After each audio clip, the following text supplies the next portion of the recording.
Welcome to Tuesday. You know what that means. Busy day here at Cultaholic. Jack's along later on with some more wrestling news. We've got Raw graded. Me and you are going to break down Monday Night Raw from last night. And Ross is here with the WTF moments from Monday Night Raw as well. That's all to come on the Cultaholic YouTube channel today. But for now, here's the headlines. AEW suspends Sammy Guevara for offensive comments. Impact Wrestling announces firings and suspension of wrestlers. And we have an update on Being the Elite. We'll get to that in a little bit. Chances are you may be aware of this by now. Audio has emerged from a podcast in 2016 which features Sammy Guevara making inappropriate comments about Sasha Banks. I'm not going to go into what the comments were. They're pretty grim.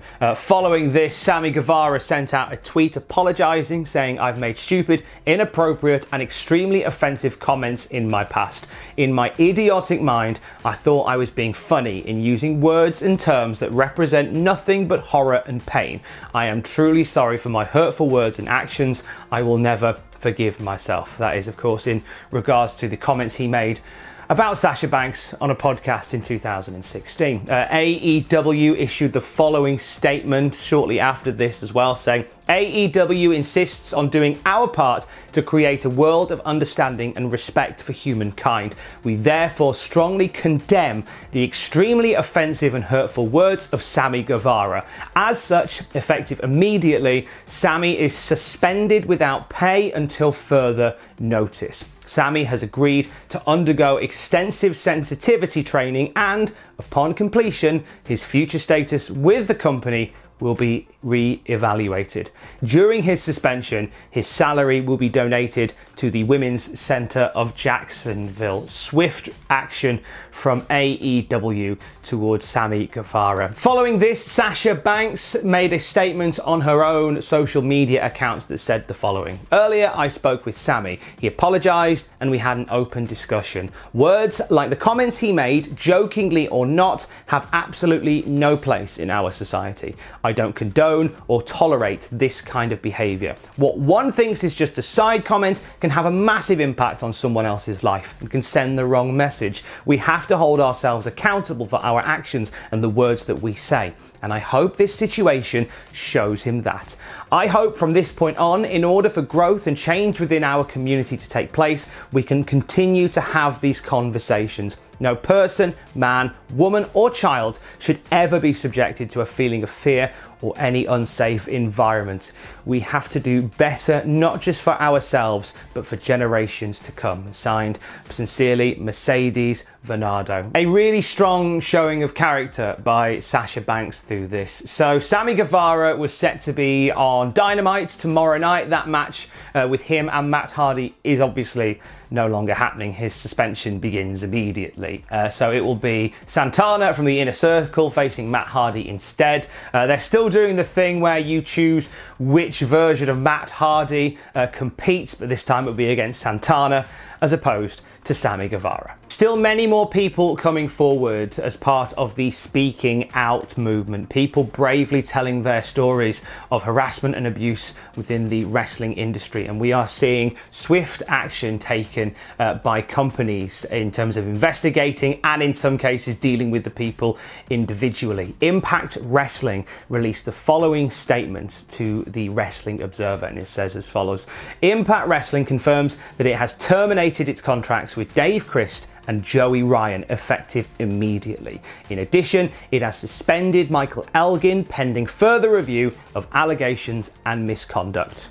This follows the statement that Anthem put out on Friday, the parent company of Impact Wrestling, saying that they are looking into the matters, and this is the conclusion that they have reached. Now, Elgin was set to appear in the multi-person intergender world title match at Slammiversary next month, and it seems as if he won't be a part of that match anymore. We don't know what will come from that. And Joey Ryan was set to be on Impact tonight in a 6-man tag as part of Cancel Culture. And that match now won't air on TV at all. That match has been taken away, and presumably they'll replace it with something else when that goes to air tonight. This has had an effect on Being the Elite as well. This comes from the Wrestling Observer. There is no Being the Elite this week. That is due to all the things that have come out. Kenny Omega tweeted about it briefly, but it's over some realization that the business they were trying to change for the better is in some cases and places a lot worse than we all realised. I think there's a realisation that some of the comedy skits from the past that were fine then look bad now, particularly with Joey Ryan. Now, Joey Ryan has been featured in multiple episodes of Being the Elite. In fact, episodes 82, 96 and 109, I think 109 was the one that featured the Joey Ryan Memorial. All of those episodes have been taken down by Being the Elite. As well as being terminated from Impact Wrestling and as well as being taken away from episodes of Being the Elite, Joey Ryan's Bar Wrestling deactivated its Twitter account, and it looks, for all intents and purposes, that the company has been shut down amid sexual harassment allegations made. This comes from SoCal Uncensored.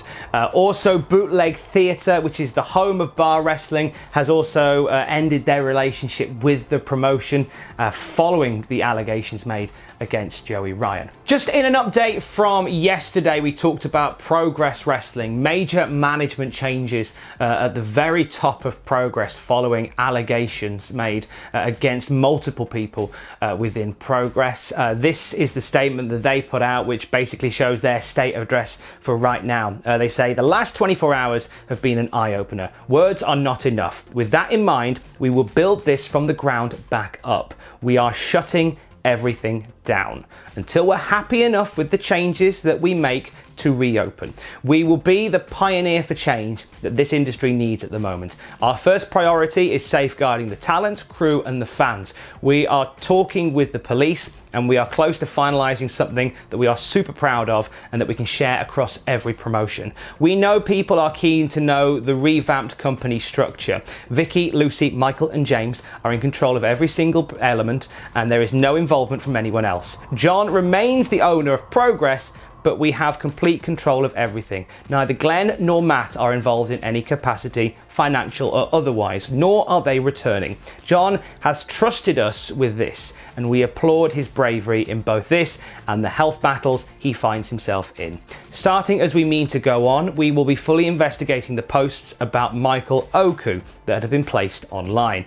None of us are above the high standards we want to set, and it will be a full and in-depth investigation. No one is above scrutiny. Our emails will remain open. Lucy@progresswrestling.com, signed by Lucy, one of the new people of this committee that is running Progress Wrestling. Some big changes coming from Progress very soon. In addition, ICW, based in Scotland, put out a statement that said the following: over the past few days, serious allegations have been brought to our attention regarding individuals within the professional wrestling industry, some of whom have been associated with ICW. The safety of our fans, performers and crew is paramount. We have taken time to carefully investigate the situation, speak with members of our roster, in particular our female roster members, and to decide on a course of action. We will strive to ensure a fair and safe working environment for all and review any allegations of misconduct on a case-by-case basis, as we always have done. We have and we will sever ties with an individual who poses a threat to that environment. We've also created 2 new roles of the talent welfare officers and will be appointing male and female roster members to those positions. In addition, we're going to put a selection of 16 staff and roster members through a Positive Mental Health Scotland course to become a qualified mental health first aider. Or first aiders, I should say. ICW already announcing big steps. I think the talent welfare officers, I think, is a big deal. I think that's something that you can have backstage. Having those people that you can go to that are in trusted positions that can deal with stuff I think it's weird because in so many other businesses it seems obvious, but it's something that has been lacking a lot of through wrestling, and as uncomfortable as this entire time has been to see changes like this coming through, there's a lot of positivity to come from that to stop anything like this ever even coming close to happening again. Of course, this is a rolling news story, and as we know more about it, you will know more about it as well. You can follow us at Cultaholic on Twitter. More details as well at cultaholic.com about some of what we have talked about so far today. And the hashtag speaking out still very much trending around the world. Stories being shared, and not just stories being shared now from brave people who are talking about surviving harassment and abuse in the wrestling industry, but support from amazing people. I give a shout out to a couple yesterday: Leanne Marie Ress, Lucy Openshaw, Sierra Loxton has been amazing, Alexis Falcon, another person that I've seen popping up quite a bit. I know that that the bodies at quite a few wrestling promotions like Riptide have been coming forward and offering support and guidance as well, and it's really great to see these incredible people that are coming forward and taking time, not just to help people in guidance with their particular personal stories, but to offer just greater support and structural guidance for companies going forward. There is some really phenomenal people. When I said at the end of the news video yesterday and on Friday, there will never not be good people, this is what we're talking about. In a time where there is so much badness in the industry that we love, there are some incredible people that are looking to change and make massive changes to that, and there will never not be good people like that. To end on a higher note, NWA Women's Champion Thunder Rosa made an announcement yesterday about the promotion that she owns with her husband, Mission Pro Wrestling. She announced that the promotion is going to become an all women's promotion from the ground up. I mean, like every role, says Thunder Rosa, every role within that promotion is going to be filled by a female, not just in the ring, not just in officiating, but behind the scenes, in production and creative, from the very ground up. This is the change that we like to see, and I'm really intrigued by this. Mission Pro, which is based out of Texas, has already announced Robin Reed, who's going to be kind of, what I gather, sort of a wrestler manager type person. So she's been taken on as head of booking and creative. So Robin will play a very active role in building Mission Pro going forwards. And with Thunder Rosa at the top of it, the NWA Women's Champion, you can't do much better than having her at the very top of the chain. And I'm very intrigued to see where this goes. Thunder, hey, I'm gonna give it a cheap plug. Thunder Rosa was a guest of mine on Desert Island Graps a few months ago. Thunder Rosa's story of where she started to how she pushed and made this amazing life for herself. I really want you to hear it. And it's amazing. If you search Thunder Rosa Cultaholic, you will find it there. It's a really wonderful story. Thank you for continuing to support what we do, and obviously we will keep you up to date with everything happening regarding the Speaking Out movement via our channels on Twitter at Cultaholic and at cultaholic.com. And on the YouTube channel today, it's a busy one, as we said at the very beginning. More news with Jack in a little while. And we've got Raw graded, we've got WTF moments from Monday Night Raw, and this dropped yesterday, the 10 best Raw main events. And it reminded me of Jeff Hardy versus The Undertaker from 2002. One heck of a match. Really want to watch that later. And you know what? I think compared to what's been happening lately, I think we're all looking for something positive about professional wrestling. And maybe it's in watching some classic gems from Monday Night Raw. Maybe. I don't know. Stay safe. Look after each other. Love you. Bye.